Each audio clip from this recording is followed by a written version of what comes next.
Welcome back to NewDay, and it's time for sports with me, Nana Kodrafa. And the issue up for discussion today is the fact that the Ministry of Youth and Sport transported $200,000 to Rwanda to pay the Black Stars for their win over Mauritius. That 7-1 win here at the Accra Sports Stadium. And that clearly contravenes the decisions and recommendations by the Justice Jamafe Commission that the players should be paid through a banking system. So what are the implications of that particular decision by the ministry to once again take money and pay the Black Stars players in cash? Joining me in the studio to talk about the implications of that is Michael Otieje. Michael, thanks for joining us on NewDay. Yeah, good to be here.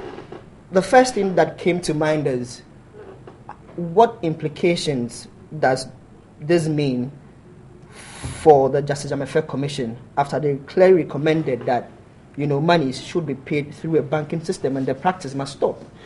Well, I think for cynics like myself, maybe it goes to back up the long-held argument that the Commission may have done its work, but the processes of implementing the recommendations and the rest will go down the way of several other commissions. It will go down the way of a commission that looked into the main line, the Badegbe Commission that looked into transfers. The bigger surprise is that people are surprised that the Commission's recommendations has been flouted. This is basically something that happens on a regular basis. So in that sense, I'm not surprised. The bigger implication, I personally think, is that the culture of paying up with physical cash and doing it at the whims and caprices of the players when they want will not stop anytime soon, because we proved to them in Brazil that we will be there when they need the cash. We've proven to them again in Kigali that will do it when it matters most. There is also, of course, the other implication, and I've already heard from people covering the All Africa Games about how the other athletes are unhappy because clearly the minister left Congo en route to Kigali. It's a short journey, but the Black Stars players have been paid.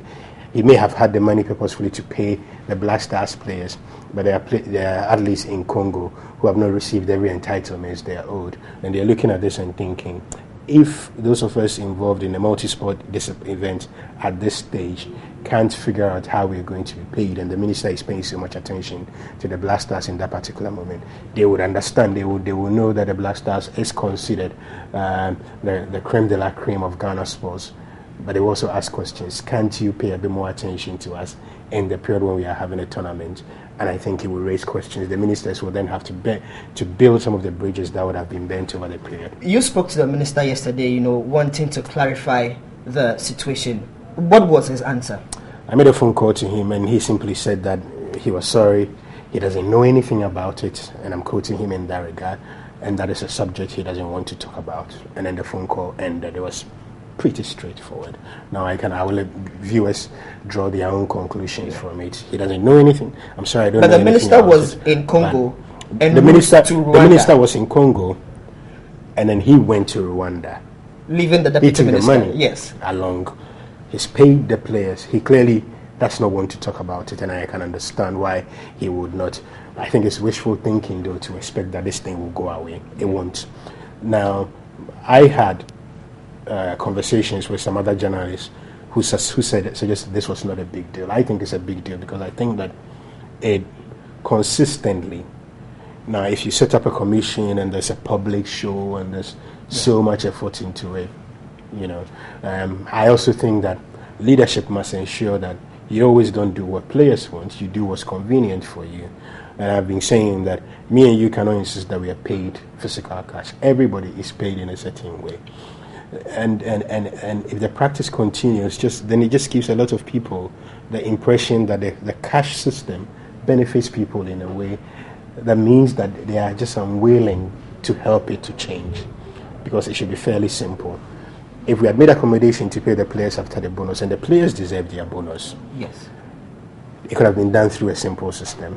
We had the money, pay them through their banks. I have said, anybody in the Black Star squad who says, I don't want to be paid via checks, via the banking system, you've got to name and shame them.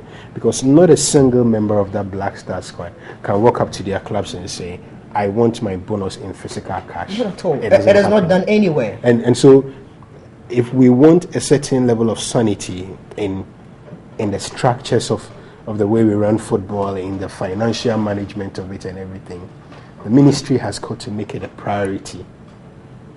The game in question was played all the way back against in June. I can understand the minister's fear because it was on the eve of another Nations Cup qualifier.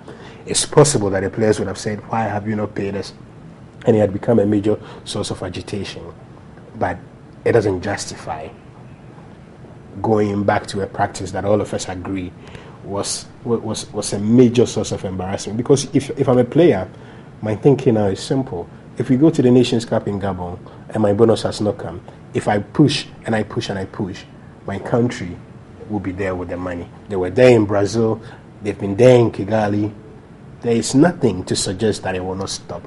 And all that does is that it creates a culture of impunity, a sense of entitlement within the Black Star system that everybody should be working towards. You talked about, injecting sanity into our game. Then people begin to ask, then what moral right will the ministry or even government want to question the Ghana Football Association on their dealings with money if the ministry themselves cannot adhere to what the Jamefe Commission recommended?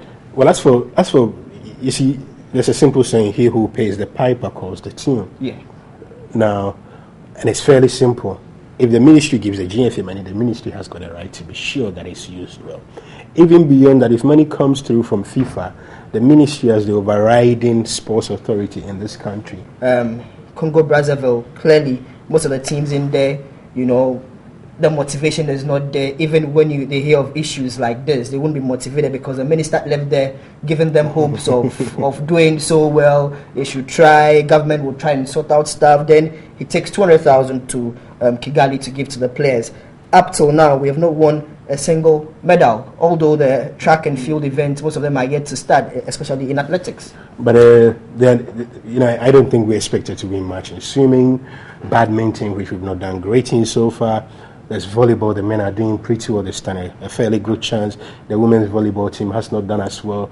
I'm not sure that anyone of us expected, for instance, that the swimmers will come home with medals. So it's pretty much the same. But the major surprise is boxing. The boxing. Well, there are two out, 6 remaining. There was one boxer who was knocked out, which was a bit of a surprise. But let's be honest with ourselves. Boxing has been like that, amateur boxing, over a long period. So I would put a lot of attention on the track and field especially. I'm interested in how the football team will do later today. Those are the areas that I think we can then begin to ask questions and begin to pump in. But we didn't put a lot into preparing the swimmers, into preparing the badminton guys. It would be hypocritical of us then to sit back all of a sudden and demand that they win medals in that sense. The Meteors play in Nigeria today. It's a big tax on them. Defending champions, they must win it. They come up against Nigeria, who, with that rivalry, who have not even played a game yet. Will that be in favor of the Black Meteors because they have played one game and the Nigerians have not tested? It's also possible that the Black Nigerians may be well rested. I think with those things, it always happens. It depends on how you start, how well you take your chances. The Meteors, I was never convinced Malik Jabir was the right man for the job. Getting out of the Olympics justifies that he's got to win back some of the reputation and respect that he has by ensuring that they win. But I kind of lost a lot of interest in the Meteors the moment they couldn't qualify for the All Africa Games. We have gone past that stage. You need to be at the Olympics on a regular basis, and not to have done it for 12 years is simply unpardonable. But they've got a chance to make amends. They've got a chance for a bit of a feel-good factor. And they've got a few of the players have got a chance to play themselves into the minds of Avram Grant. So if they do well, it will be added incentive for them going forward. Finally, we wrap up with Serena Williams. Wanting to complete a calendar Grand Slam year. She beat her sister, but then from the beginning of the tournament of the US Open, she was not really in fine form. But she's picked up so well, and she wants to equal Steffi Graf's record. She's not lost there since she lost the final to Samantha Stosur.